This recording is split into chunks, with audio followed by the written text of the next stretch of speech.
नमस्कार. आजच्या भागाला जर मी शॉर्टमध्ये एक्सप्लेन केलं तर नानांनी ऋषिकेशसाठी डबा नेण्यासाठी स्पष्टपणे नकार केलाय. म्हणजे ऋषिकेशच्या खुशीवरती विरजण टाकण्याचं काम नानांनी केलंय. पण नानांचं इंटेन्शन चांगलं दिसतंय, त्याच्यामुळे इकडे जानकी आणि ऋषिकेशचं थोडंफार वाद सुरू झाले आहेत आणि आजच्या एपिसोडमध्ये वामन शास्त्रींची ही एंट्री होणार आहे. मीनवाईल ऐश्वर्याला थोडा डाऊट येतोय मकरंदवरती आणि नंतर आहे ऋषिकेश आणि जानकीची तुत्तुमेमे. बघूया आजच्या एपिसोडमध्ये काय काय घडले.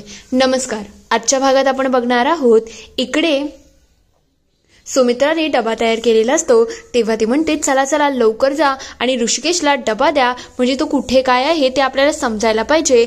तेवढ्यात सारंग म्हणायला लागतो पण दादाला अजून काही हवं असेल तर आपल्याला विचारायला पाहिजे ना. तेव्हा ती म्हणते आत्ताच्या त्याला फोन करा आणि बघा तो कुठे आहे, त्याला काय हवं आहे. ऋषिकेश बाळा तू ठीक तर आहेस ना, मी तुझ्यासाठी डबा पाठवते, तुला काही हवं नको का. तेव्हा तो म्हणतो आई तुझ्या हातचा डबा म्हणजे स्वर्गसुख आहे, एक काम कर त्याच्याबरोबर लिंबाचं लोणचं पाठव, त्याच्याशिवाय माझं जेवण पूर्ण होणार नाही. तेव्हा ती म्हणते हो बाळा ते तर मी पाठवलंच आहे, तुला अजून काही हवं आहे का, जे काही हवं असेल ते मला सांग आणि स्वतःचं आबाळ करायचं नाही. मी सकाळ संध्याकाळ दोन्ही टाइम तुला जेवण पाठवेल, नाश्ताही पाठवेल, फक्त मन भरून आणि पोट भरून खाऊन घ्यायचं. तेवढ्यात तिथे नाना येतात आणि म्हणायला लागतात काय रे ऋषिकेश तुला घरून डबा हवा आहे. म्हणजे इथे तर खूप तोऱ्यामध्ये सांगून गेला होता की मी माझ्या पायावरती उभं राहणार आहे, कष्टाचं खाणार आहे, मग आता पोटाची खळगी भागवण्यासाठी तुझ्याकडे 2 पैसे नाही का. उगाच या घरातून सगळं भेटायला लागलं तर तू स्वतःचं कर्तृत्व कसं काय सिद्ध करशील, म्हणून मला वाटत नाही या घरातून तुला काय भेटायला पाहिजे, तू स्वतःचं सगळं कमवू शकतो. तेव्हा नाना म्हणतो तुमची इच्छा आहे ना की मी काहीच या घरातून घेऊ नये, मग आईलाही सांगा की याच्या पुढे मला काहीच पाठवू नको आणि स्वतःची काळजी घे, मी सगळं काही स्वतःहून मॅनेज करेल. हे ऐकल्यानंतर सुमित्रा अक्षरशः चिडून जाते आणि म्हणायला लागते तुम्ही काय केलं, माझ्या मुलाला तुम्ही 2 वेळेचं खाऊ सुद्धा देणार नाही का. तुम्ही सांगितलं म्हणून तो घर सोडून गेला आहे ना, तो करेल एक ना एक दिवस स्वतःला सिद्ध, पण त्यासाठी तुम्ही त्याला उपाशी अशी मारणार, हे मला बिलकुल आवडलेलं नाही. तेव्हा नाना म्हणतात गप्प राहा, खरं म्हणजे तुझ्या मायेमुळे तो बिघडत चालला आहे आणि बापाला काय आनंद होत नाही पोराच्या बाबतीत असं वागताना, पण तू त्याची मदत केली तर तू स्वतःच्या पायावरती कसा उभा राहील. सुमित्रा तू शांत हो आणि या सगळ्यामध्ये पडू नको. तर दुसरीकडे ऋषिकेश विचार करत असतो नानांची इच्छा आहे ना मी स्वतःहून सगळं कमवून खावं, मग आता मी सगळं स्वतःहूनच करणार आहे. तेवढ्यात त्याला भेळवाल्याचा आवाज येतो.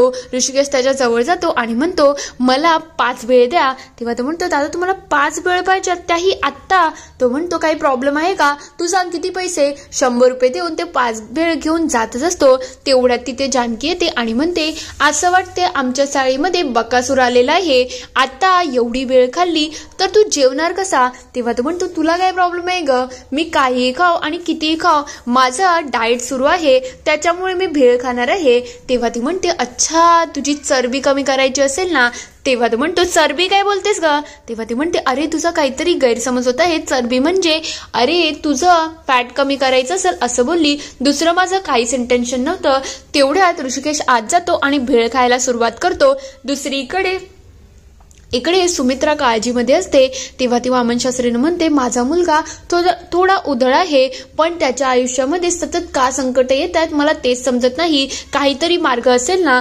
तेव्हा ते म्हणतात तुमच्या मुलाची कुंडली फारशी चांगली नाही आहे आणि फारशी वाईट सुद्धा नाही, तो आता कितीही काही केलं तरीही त्याच्या आयुष्यामध्ये एक मुलगी येणार आहे आणि ती मुलगी आल्यानंतर तो कितीही राक्षस प्रवृत्तीचा असला तरी तो रामासारखा वागेल, हे माझे शब्द आहेत. तेव्हा सुमित्रा सगळ्या गोष्टींचा विचार करायला लागते. तर दुसरीकडे ऋषिकेश इकडे भेळ खाता खाता त्याला ठसका जातो.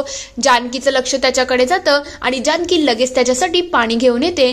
तेव्हा ती म्हणते हे बघ तू आता नवीन आला आहे म्हणून तुला सांगते आज तुझी मदत केली आहे, पुन्हा करणार नाही. सकाळी 6 वाजता पाणी येतं, मग पाणी तर तुला भरायला लागेल. तेव्हा ऋषिकेश म्हणतो अच्छा असं आहे का, म्हणजे ही मदत तर करणार नाही. भेळ संपवल्यानंतर तो विचार करायला लागतो आता मी एक काम करतो, आत्ताच नळ ऑन करतोय म्हणजे सकाळी नळाच्या आवाजाने मला जाग येईल, कारण की तसं काय मी उठू शकणार नाही. दुसरीकडे ऐश्वर्या मकरंदला म्हणत असते, काय रे मकरंद, मला एक सांग, तू सहज कोणाची मदत करत नाही, मग रणदिवेंशी तर तुझा कोणताच संबंध नसताना सुद्धा तू आमची मदत का केली आणि त्या रणदी म्हणजे ऋषिकेशची वाट का लावली? तेव्हा तो म्हणतो, असं काहीच नाही ग, तू माझी मैत्रीण आहेस म्हणून मी तुझी मदत केली. तेव्हा ती म्हणते, नाही, तुझं काहीतरी वेगळं इंटेन्शन आहे, मी तुला खूप चांगल्या प्रकारे ओळखते, तुझ्या मनात जे काही असेल ते मला सांग ना, काय डोक्यात सुरू आहे? तेव्हा तो म्हणतो, तुला जे काही असेल ना ते मी वेळ आल्यावर ती सांगेल, आत्ता काय सांगणार नाही. तो लगेच तिथून निघून जातो. तेव्हा ऐश्वर्या म्हणते, ह्याचं त्या मुलीच्या बाबतीतच काहीतरी असेल आणि त्या मुलीला तर मी शोधल्याशिवाय काही राहणारच नाही, ती मुलगी शोधणं माझ्यासाठी गरजेचं आहे. दुसरीकडे जानकी तिचा अभ्यास करत असते. तेवढ्यात तिच्या फोनवरती आय लव्ह यू चा मेसेज येतो आणि जानकी अक्षरशः पिसळून म्हणायला लागते, ह्या माणसाची हद्द तर जरा वाढतच चालली आहे.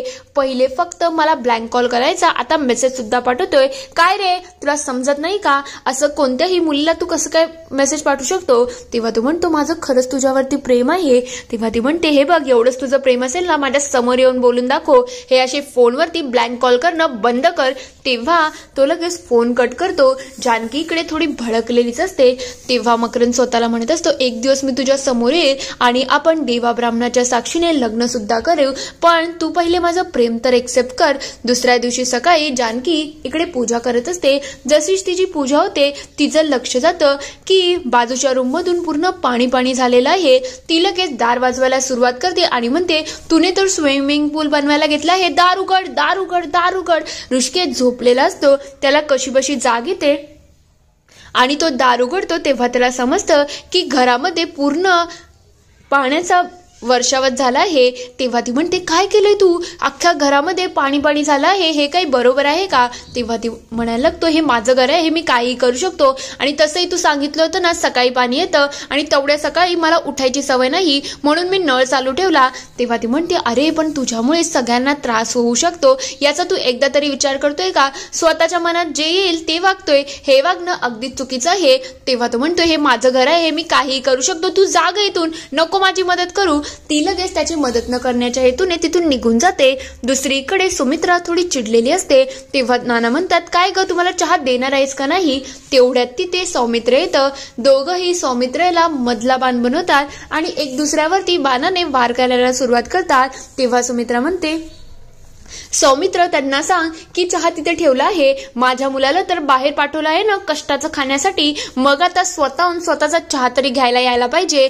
तेवढ्यात नाना म्हणायला लागतात, बरोबर आहे, मुलाच्या बाबतीत आईची काळजी जरा जास्तच होतू चालली आहे, पण स्वतःहून स्वतःची कामही व्हायला पाहिजेत. तेव्हा ते म्हणतात, मी काही चुकीचं वागत नाही आहे, माझा मुलगा कसा राहत असेल, काय करत असेल याची सुद्धा मला काळजी वाटते ना. तेव्हा नाना म्हणतात, हे बघ, जेव्हा मुलं मोठी होतात ना, जेव्हा बापाच्या पायाला खांद्याला खांदे लावून चालत असतात ना, तेव्हा बापाला थोडं कठोर व्हायला लागतं त्यांच्या भल्यासाठी. आयुष्यभर आपण त्यांना पुरू शकत नाही आणि हे तर माझं मत आहे. तू दरवेळेला जर त्याच्या मागेपुढे केले ना तर या गोष्टी खराब होऊ शकतात. तेव्हा सुमित्रा म्हणते, मग ते घरी राहून सुद्धा करू शकतो ना, माझ्या मुलाला घराच्या बाहेर काढायची काय गरज होती? हे वागणं मला बिलकुल आवडलेलं नाही आहे.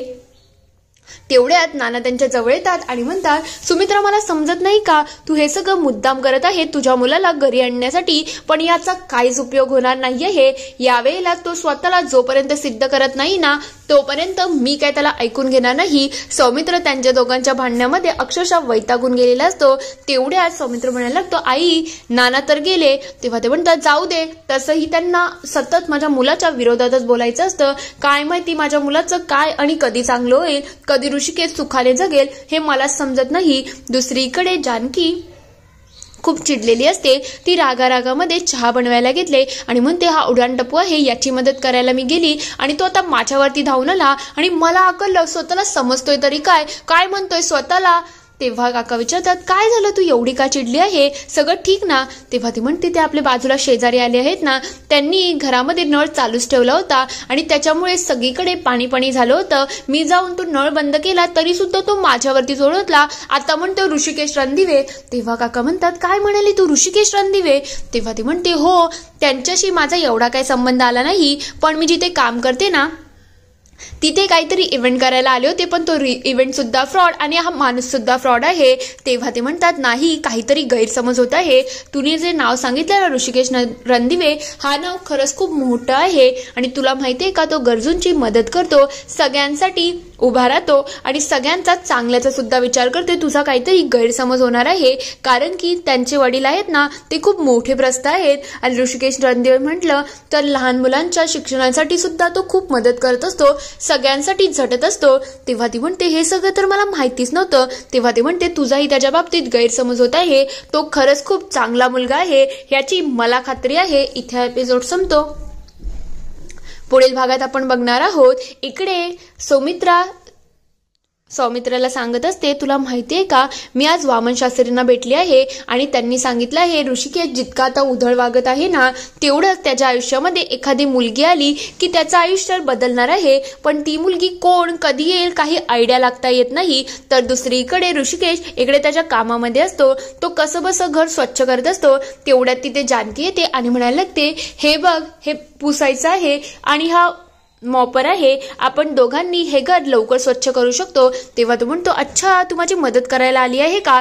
तेवढ्यात तिथे मकरंद आलेला असतो आणि ते दोघं इकडे घर साफ करत असतात. हे बघून मकरंदचा अक्षरशः जळफळाट झालेला असतो. इथे हा पूर्ण एपिसोड संपतो. आता खरंच ऋषिकेशच्या आयुष्यात बदलणारी व्यक्ती जानकीच आहे. हे ऋषिकेश आणि सुमित्राला कधी कळेल, तुम्हाला काय वाटतं ते मला कमेंटमध्ये नक्की कळवा. व्हिडिओ आवडला असेल तर लाईक, शेअर, सबस्क्राईब करायला विसरू नका. थँक्यू.